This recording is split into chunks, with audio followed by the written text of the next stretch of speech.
Olá pessoal, boa noite, tudo bem? Estamos aí para mais um workshop, né? Um workshop ao vivo, para quem está com a gente aí há mais tempo, né? Sejam todos muito bem-vindos. Hoje, né, como vocês puderam ver no título aí, hoje nós vamos trabalhar o tema como elaborar um projeto focado em custo baixo, né? No vídeo de hoje, nós vamos explorar como elaborar um projeto focado em custo baixo ou em baixo custo, né? Como planejar de forma inteligente para atingir os objetivos gastando menos, né? Então, por que esse assunto, né? Quem nunca viu um projeto estourar o orçamento ou um cronograma? Nós vamos falar aqui hoje de estratégias de planejamento e gestão, né, de projetos que ajudam a evitar o desperdício e garantir que cada real investido traga resultado, né? Esse conteúdo aqui, ele foi inspirado no livro Como Fazer Coisas Grandes, de Bent Flyberg e Dan Gardner. É esse livro aqui, ó. Né? Esse livro, ele analisa por que tantos projetos falham, atrasam, né? Custam mais do que o previsto ou nem são concluídos, né? E traz o princípio para o sucesso de projetos de todos os tamanhos, especialmente no controle de custo, né? Então, se você é engenheiro, gerente de projetos ou simplesmente alguém interessado em fazer mais com menos, fica com a gente que vamos compartilhar dicas valiosas aqui hoje para vocês, tá? Então vamos lá.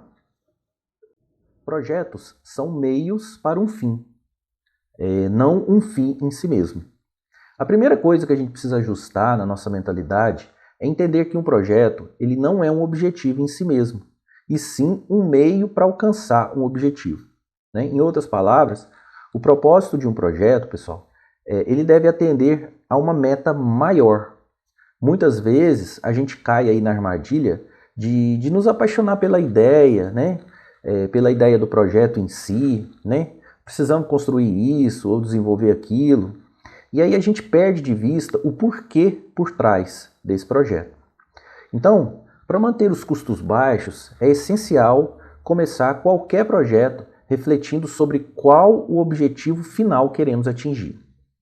Por exemplo, imagine que surge a ideia de construir uma nova ponte ligando uma ilha ao continente. Construir uma ponte seria o projeto, certo? Mas será que o objetivo final é realmente ter uma ponte? Provavelmente não, né? O objetivo é conectar as pessoas ou cargas da ilha ao continente e vice-versa, né? A ponte, ela é apenas um meio possível de fazer isso. E se a gente começar perguntando qual é o objetivo, nós podemos descobrir meios alternativos, né, potencialmente mais baratos para atingir, né, esse objetivo.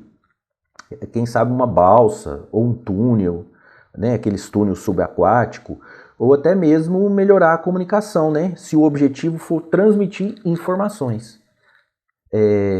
Esse exemplo ele é citado no livro, né, e ilustra que ao explorar alternativas, logo no início, né, no início ali do projeto, você pode encontrar soluções mais econômicas, mais eficazes, né, do que a ideia inicial, que nesse caso construir uma ponte, né?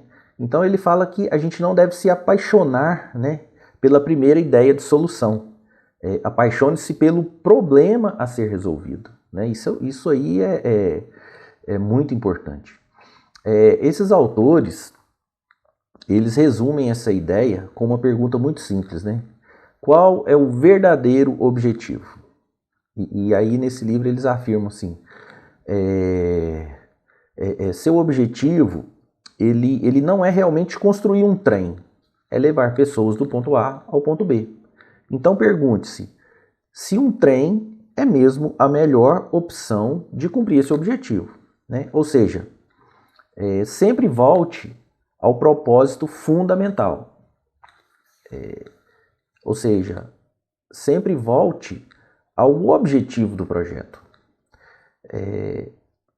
E a gente tem aí muitos projetos, né, que ficaram famosos aí no mundo todo por não questionarem essa opção, né, por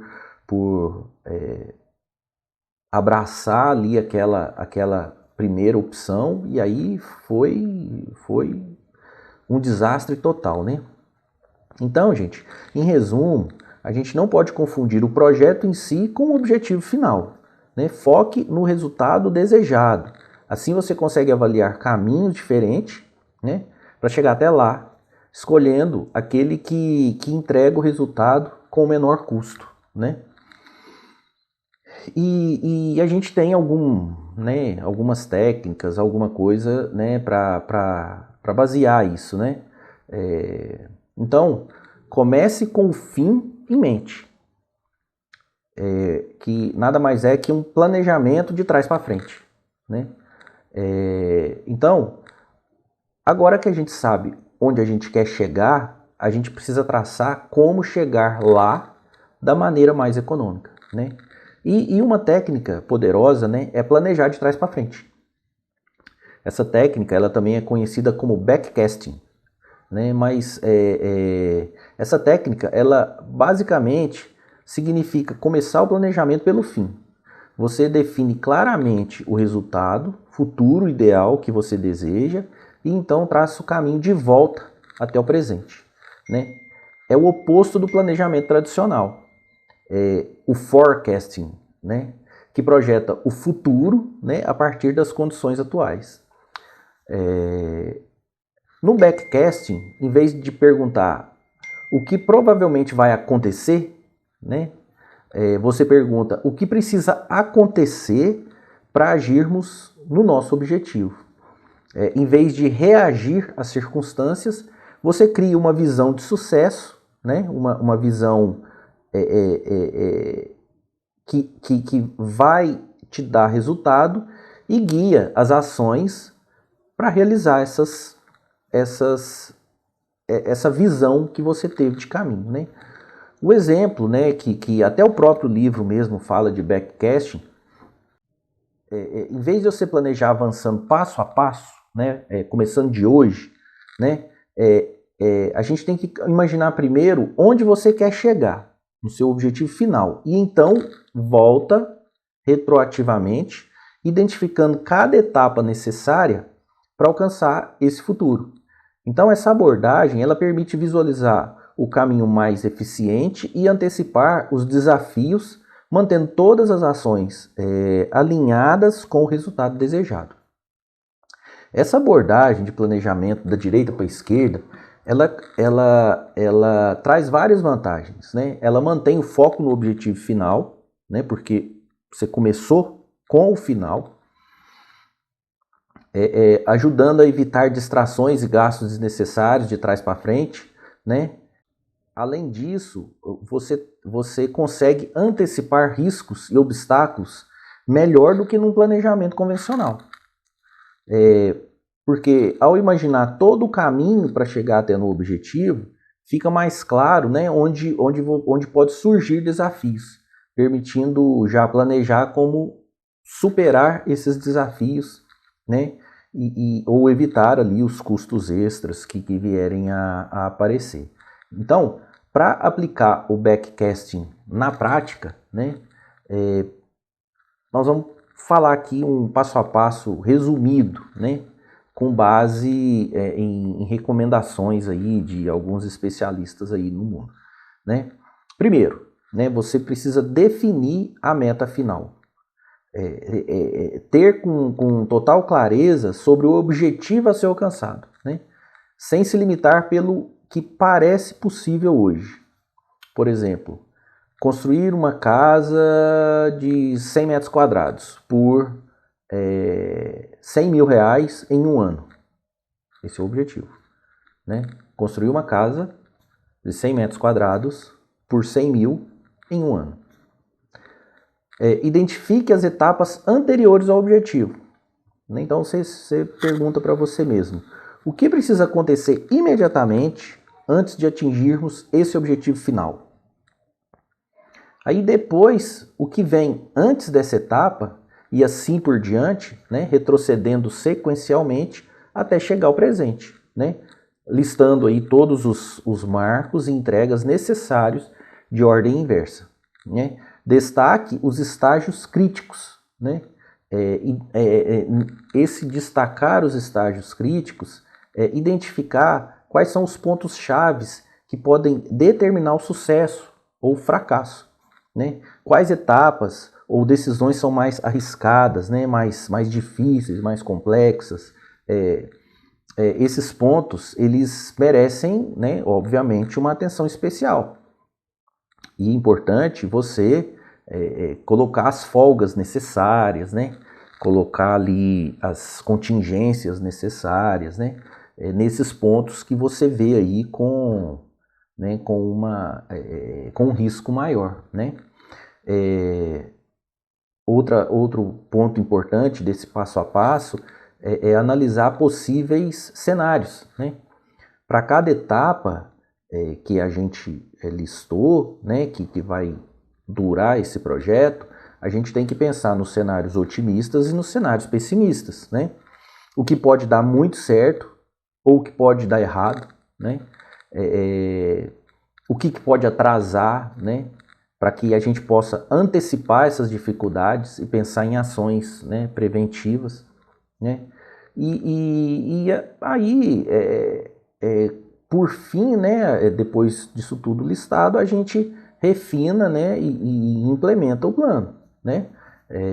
Aí você volta lá de trás para frente, refinando, vendo lá as situações, os riscos, as etapas que podem dar certo, o que pode dar errado, por que pode dar errado e tal. E aí você ordena isso na linha do tempo e depois de pronto, você tem aí o seu planejamento tradicional, né, que é ali do tempo ali até onde você quer chegar. O importante, e é muito legal desse planejamento, principalmente na indústria, você, por exemplo, você precisa implementar um equipamento lá que vai te gerar um resultado melhor, né? Ele vai produzir mais, vai te dar um lucro maior e tal. Então você tem lá que saber o custo que você vai precisar para implementar esse equipamento. Então, você começa de trás para frente. Como? Você pensa no equipamento instalado. Meu equipamento está lá instalado. O meu equipamento, ele custa, o equipamento em si, ele custa, sei lá, vamos arredondar para facilitar a conta, 100 mil. Então, o que eu preciso para ele estar implementado? Eu preciso comprar o equipamento que custa 100 mil, eu preciso fazer a base civil, eu preciso fazer as montagens ali das utilidades, ar, água, energia elétrica e tudo mais. E aí eu venho de trás para frente montando e fazendo a análise do que eu vou precisando para poder chegar até lá. Então, eu comprei o equipamento, eu preciso da base, né, que vem antes, eu preciso das utilidades que vem, né, chegando ali, eu preciso de saber se eu tenho potência para alimentar, se eu tenho água para alimentar, e aí eu venho de trás para frente até eu chegar ali no começo. Né? O que eu preciso começar? O que eu preciso fazer primeiro para eu ir chegando até o final? Então, seguindo esses passos, você transforma um projeto ambicioso em um plano estruturado, né? onde cada ação presente tem um propósito claro conectado ao resultado final. Essa clareza, ela aumenta a chance de sucesso sem extrapolar o custo, né? Pois nada é mais importante, né? E nada fica esquecido aí nesse processo, né? Então a gente precisa lembrar que algo que não contribui para o objetivo definido, ele provavelmente é algo que a gente não precisa gastar tempo e nem dinheiro com aquilo, né? Uma outra técnica, né, que a gente pode usar aí bastante para poder, né, fazer os projetos aí com um baixo custo, né? Comece pela pergunta, não pela resposta, né? O que é isso? Entender o problema antes de resolver o problema, né? Um erro comum que leva projetos a ficarem caros é você começar já pensando em uma solução pronta, ao invés de entender profundamente o problema ou a necessidade, né? A elaboração de um projeto não pode começar pelas respostas, mas sempre pela pergunta. Isso significa adotar uma postura investigativa. Qual desafio estamos tentando resolver? Por que esse projeto é necessário? Quais seriam possíveis soluções? Somente depois de responder essas perguntas é que a gente deve definir, né, qual projeto realizar. Quando se inicia um projeto pelas respostas, frequentemente é porque alguém já chegou com uma ideia fixa. Precisamos implementar o sistema X. Ou vamos construir tal produto porque parece uma boa solução. O perigo, né, nesse ponto é que se a ideia estiver errada ou for apenas uma das formas de resolver o problema, né, a gente pode investir recurso precioso numa solução mal direcionada. Um projeto deve surgir da pergunta, isso da identificação clara do objetivo ou do problema a ser resolvido, né, e da análise das opções para atingi-lo. Eu tenho um exemplo interessante que uma vez um gerente de uma empresa aí de metalúrgica, né, lá de Minas, me chamou e falou: eu preciso que você faça para mim um projeto para melhorar esse equipamento aqui, essa máquina. Ela não está dando para mim a performance que eu preciso, então eu preciso resolver esse problema. E para isso, você vai vir aqui e você vai fazer, e já listou para mim o que é que eu tinha que fazer. Eu falei assim, beleza. E aí eu fui lá e falei para ele, eu preciso ficar aqui pelo menos um dia observando como que a máquina funciona, né, os prazos dela aí, a capacidade, né, o que ela faz, para eu saber aqui como que eu vou projetar isso que você está precisando. Beleza? Beleza. E aí eu fiquei lá, né, vendo o operador mexendo, abastece ela daqui, retira dali, tal. E aí, no final das contas, o que estava acontecendo? O operador não estava operando a máquina direito. Ele não estava fazendo o que tinha que fazer. Ele não estava né, fazendo a máquina dar o melhor dela. E aí, no final da minha visita, eu falei para ele aqui, você não precisa fazer projeto, você não precisa gastar, você não precisa fazer nada. O que você precisa é dar um treinamento para o seu operador ali, que a hora que você der um treinamento para ele, você falar para ele o horário direitinho que ele tem que abastecer, como que ele tem que abastecer, como que ele tem que retirar, tudo isso aí, a sua máquina vai dar para você a performance que você precisa. E foi dito e feito, né? O cara me ligou depois e falou, Zé, você tá certíssimo, cara, é isso mesmo. E aí, ou seja, o cara já chega com uma solução pronta, então se a gente não investigar, se a gente não olhar, a gente pode gastar, ou seja, poderia ter sido feito esse projeto, poderia ter dado certo o que ele queria, poderia, o cara tem experiência diária, o cara sabe o que acontece ali no dia a dia, poderia sim ter dado certo, mas, né, a gente não precisou fazer, ou seja, economizou, né? Uma técnica útil aqui, né, também é definir os requisitos e critérios de sucesso antes de se, vamos chamar de apaixonar pela solução, né? Então, a gente precisa fazer a pergunta, quais resultados concretos indicariam que o objetivo foi encontrado, né? Que o objetivo foi alcançado? Quais restrições nós temos, né? Nós temos restrição de tempo, de orçamento, de recurso, né? Isso ao invés da gente perguntar como podemos construir isso. Então, pergunta primeiro o que precisamos realmente alcançar e não como construir.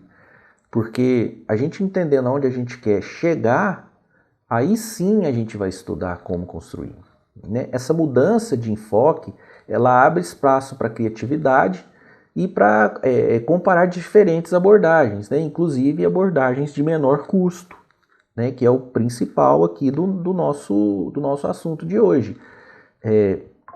O estudo das abordagens nada mais é do que você inserir na sua mentalidade opções de menor custo, né? Várias ideias são dadas, mas essas ideias são focadas em custo. Então, o objetivo de você trabalhar com a pergunta, o objetivo é você trabalhar as respostas pensando em custo, né? Abordagens de menor custo, né? Outra coisa, né, outra dica, né, é envolver as partes interessadas, né, clientes, usuários, a comunidade, né, para você ouvir deles diferentes perspectivas sobre o problema, né? Muitas vezes uma conversa com o futuro usuário, ele revela uma solução mais que enxuta e resolve 100% do seu problema, né? Enquanto uma ideia mirabolante lá, o cara que viajou na maionese de fazer aquilo e aquilo e aquilo, você vai gastar mais recurso, gastar mais dinheiro, né? E às vezes não vai conseguir resolver o seu problema 100%, né? Essa discussão, né, pela pergunta, ela também ajuda a você a priorizar os requisitos, né? Você descobre o que é essencial, né? Não pode faltar de jeito nenhum, né? E o que é nice to have, né? A gente fala aí, né, nos projetos. Nice to have. É legal ter, mas sacrificável, né? Se o orçamento for apertado, né? O nice to have é bom ter, né? Mas se precisar cortar, a gente corta, né? Em resumo, gente, resistir, né, ao impulso de imediatamente propor uma resposta, e em vez disso gastar tempo refinando a pergunta, pode salvar muito dinheiro e retrabalho, tá? O problema bem definido já é um projeto com meio caminho andado, tá? E principalmente sem desperdício, né? A resposta certa, ela depende de fazer a pergunta certa, né? Isso é fundamental. Então, uma coisa que esse livro fala muito, né? Esse livro que a gente está usando aqui, ele fala muito pense devagar, haja rápido. Evite pressa, porque a pressa sai caro, né? Então, assim, vamos supor que você já definiu claramente seu objetivo, né? Explorou alternativas, escolheu uma solução de projeto simples e adequada. Beleza, ótimo, né? Beleza. Agora, o outro segredo para um projeto de baixo custo é caprichar no planejamento antes de partir para uma execução, né? Aqui entra aquela máxima que a gente cita, né? E que esse livro, né, ele fala: pense devagar, haja rápido. Que significa dedicar tempo e esforço na fase de planejamento, né, pois planejamento é barato, né, e construir é caro. Quando a gente está na fase de planejamento, o custo é bem baixinho, né? Quando a gente está na fase de construir e executar, o custo é mais caro, né? Mudar é mais caro. Mas essa é uma máxima aí que né, a gente usa muito, né? E assim, honestamente, é muito difícil seguir, né? No nosso mundo hoje,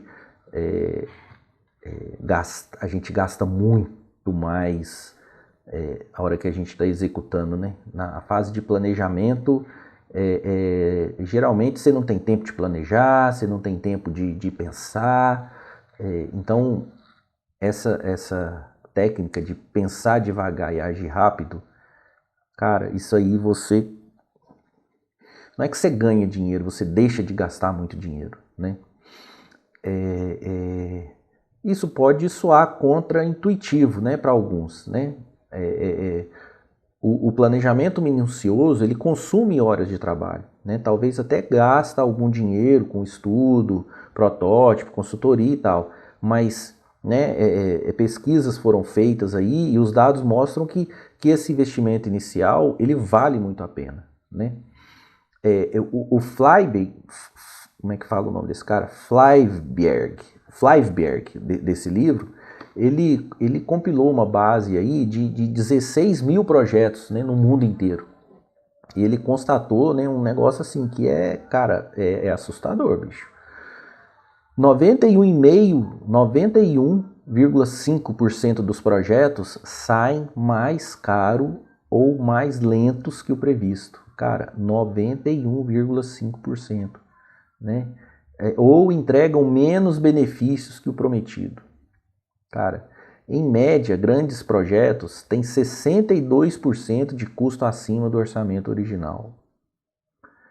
Isso acontece justamente porque muitas vezes houve falhas ou omissões no planejamento, né? Problemas que só aparecem depois, né, que a obra já está em desenvolvimento, né, já está em andamento, né? E aí consertar o rumo do bonde, consertar ali o rumo com o bonde andando sai muito mais caro, né? Ou às vezes nem é possível corrigir totalmente, a gente tem que fazer ali uma gambiarra ali. Então, pessoal, por isso que a gente tem que encarar o planejamento como a fase de evitar custos futuros, né? Cada hora bem planejada, ela pode, ela economiza, né, dezenas de horas e milhares de reais, né, na execução.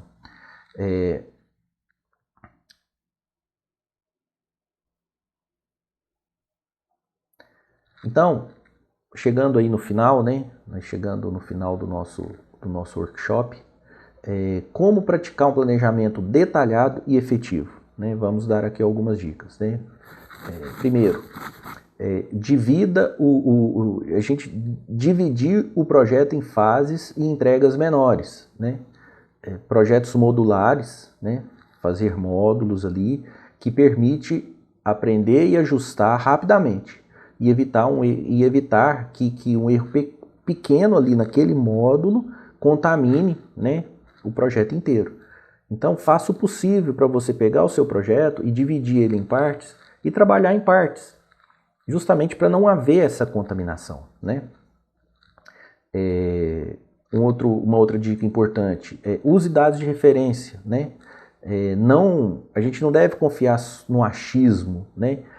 E é um erro que acontece muito, cara, a gente pensa sempre nos cenários otimistas, né? A gente precisa buscar dados de projetos similares feitos no passado, quanto que esses projetos custaram, quanto tempo levou, né? Problemas que eles tiveram, né? Lições aprendidas, né?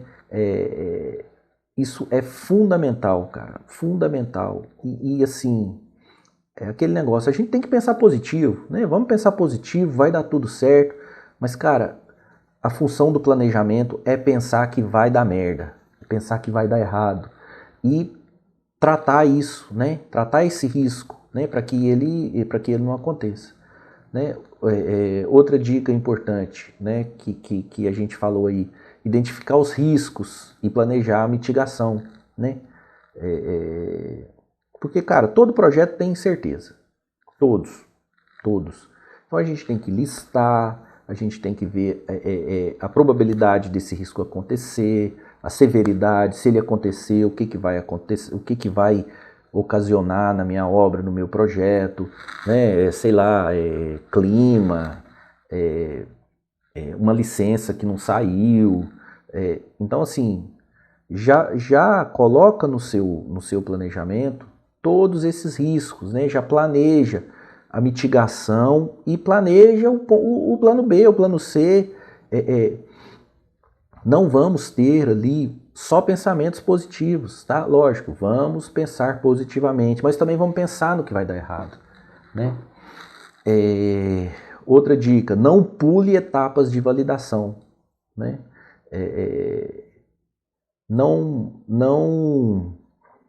Se precisa revisar um cálculo, né? Você precisa revisar uma engenharia básica, você precisa revisar um conceito, você precisa refazer uma conta, o mercado mudou,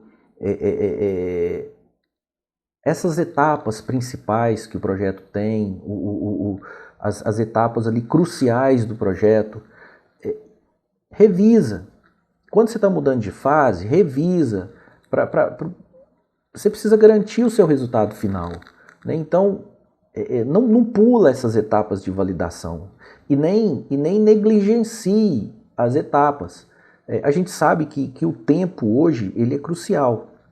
Então, se você não conseguiu fazer uma etapa ali com 100%, cara, assim que você tiver um tempo, revisa, valida aquilo para você continuar com a sua engenharia do jeito certo, né? E né, a última dica no final, acabou, vamos começar a gastar dinheiro, vamos começar a construir. Cara, faz uma análise crítica do seu plano antes de você começar a executar. Sei lá, reúne especialista, faça simulações, revisa os riscos, reavalia as condições climáticas. Então, cara, essa fase é muito barata em vista da fase de construção, sabe? Essa fase é muito barata. Então, não deixa de revisar, né? De pensar, de contratar um especialista para poder fazer uma análise para você. Isso tudo conta como economia para o seu projeto, tá? Então, pessoal, é isso, né? Hoje a gente falou aí né, essas dicas aí de como trabalhar para você ter um projeto, né, com um custo baixo, né? Resumindo aí tudo que a gente falou, comece de trás para frente, comece com a sua estrutura pronta e o que você vai precisando de trás para frente para chegar até nessa estrutura. E principalmente, avalie custos de trás para frente. Não adianta você fazer um planejamento de trás para frente se você não envolver custo, né? Que é o nosso foco. O nosso foco é redução de custo. Então, se você tem lá um equipamento para instalar, avalie os custos de que você precisa para chegar até lá e corta o que precisar cortar, inclui o que precisar incluir, mas com foco na redução de custo. Se você fazer de frente para trás, né, vamos falar assim, você acaba incluindo algumas coisinhas, uns nice to have, você vai incluindo essas coisinhas e chega lá na frente e o seu custo excedeu, o seu tempo excedeu, o seu projeto ficou mais caro e tal. E se você começar de trás para frente, você já começa a ter os seus montantes de custos principais lá no final e você já começa a ter uma ideia do seu orçamento ali no final, você já consegue saber o quanto que você pode gastar. Então você já pode saber o que você pode implementar e o que você não pode implementar, né? Então isso é o principal, né, que a gente pôde resumir aí do nosso bate-papo de hoje. Beleza? Fiquem ligados aí para próximos vídeos, próximos workshops, né, próximos assuntos aí que a gente vai falar. Beleza? Um abraço a todos, até mais.